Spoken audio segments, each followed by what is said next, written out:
एक बार की बात है, 18 साल का रोहन और उसकी 14 साल की बहन मीरा अपनी गर्मियों की छुट्टियां बिताने अपने दादा दादी के पुराने गांव वाले फार्म हाउस गए, जो पंजाब के एक दूर दराज के इलाके में था। दोनों भाई बहन करीब 8 साल बाद वहां जा रहे थे और उन्हें सिर्फ धुंधली सी यादें थीं कि दादा दादी कितने प्यार करने वाले हैं। जब वो वहां पहुंचे तो उनका स्वागत एक सन्नाटे ने किया, लेकिन दादी ने दरवाजा खोला और उन्हें गले लगा लिया।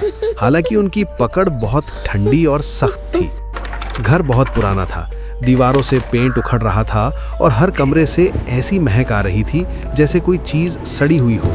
पर दादी ने कहा कि ये पुरानी खेती की खाद की बू है। पहली रात जब वो खाने की टेबल पर बैठे तो रोहन ने नोटिस किया कि दादा और दादी ने अपनी प्लेट में एक निवाला तक नहीं डाला, बस उन्हें एक टक घूरते रहे और बार बार यही कहते रहे कि बच्चों का मासूम खून, मेरा मतलब है मासूम मुस्कुराहट, घर में रौनक ले आई है। दादाजी ने सख्त हिदायत दी थी कि रात 10 बजे के बाद कमरे से बाहर मत निकलना, क्योंकि बाहर जंगली जानवर घूमते हैं। दूसरी रात मीरा की नींद किसी के रोने की आवाज से खुली। उसने दरवाजे के नीचे से देखा तो दादी की परछाई दिखी, जो बिना पैरों के फर्श पर तैर रही थी। डर के मारे वो रोहन के पास गई और दोनों ने फैसला किया कि अगले दिन जब दादा दादी खेत जाएंगे तो वो पूरे घर की तलाशी लेंगे।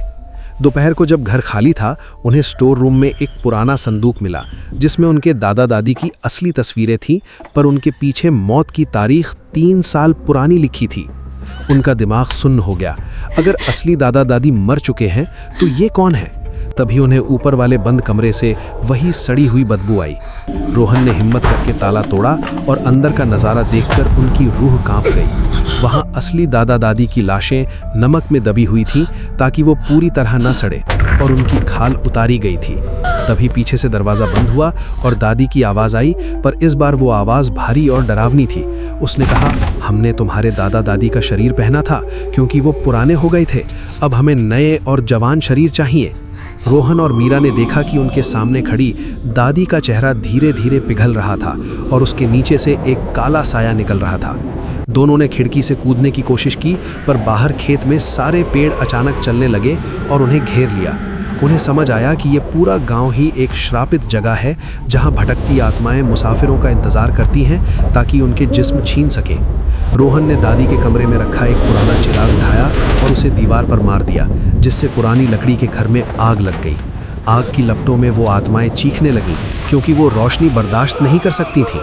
मीरा और रोहन ने जान हथेली पर रखकर जंगल की तरफ दौड़ लगाई, पर पीछे से उन्हें अपने दादा दादी की असली आवाज़ें सुनाई दी, जो उन्हें बुला रही थीं। रुको बच्चों, हमें अकेले मत छोड़ो। मीरा रुकी, पर रोहन ने उसका हाथ खींच लिया, क्योंकि वो जानता था कि ये सिर्फ एक जाल है। अगली सुबह जब पुलिस और गांव वाले वहां पहुंचे तो फार्म हाउस राख बन चुका था, लेकिन वहां किसी भी इंसान या लाश के निशान नहीं मिले। रोहन और मीरा सड़क पर बेहोश मिले, पर जब उन्हें होश आया तो उन्हें कुछ याद नहीं था, सिवाय इसके कि उनके गले पर एक अजीब सा नीला निशान था, जो बिल्कुल उनके दादी के हथेली जैसा था। आज भी मीरा कभी कभी आईने में देखती है तो उसे अपनी दादी की वही ठंडी चमक दिखाई देती है, और उसे महसूस होता है कि शायद वो वहां से पूरी तरह कभी भागे ही नहीं।